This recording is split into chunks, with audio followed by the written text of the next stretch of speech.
kad policajac zaustavi cet. Dobar dan, gospođo. Reci malo zdravo. Da, izvinite. Zdravo mala, a gdje ste krenuli?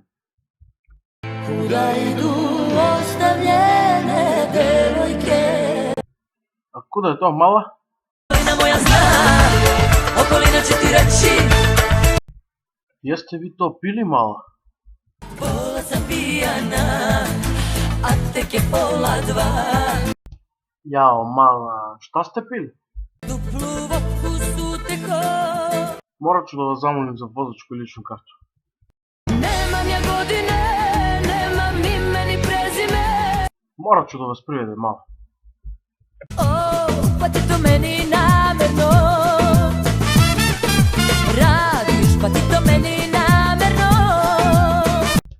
Jeli mala, a koja ste vi u stvari? Ja sam omiljena, igračka samoće, sa mnom svako tad radi šta hoće. Jer govorite istinu? Tačno je, grešila sam jako. Ma dobro mala, kako još vozite auto u ovo stanje? Hej, dobro još držim se, sve ljulja se, ruši se. Ti nećeš to vidjeti, da me oboriš, neće ti uspjeti. Ma kakav je to razgovor mala, ja nisam ni pomislio na to. Metar odavde. Izvinite malo, ali... Gospodine moj, nisam samo broj, o ljubavi se tu radi veliko.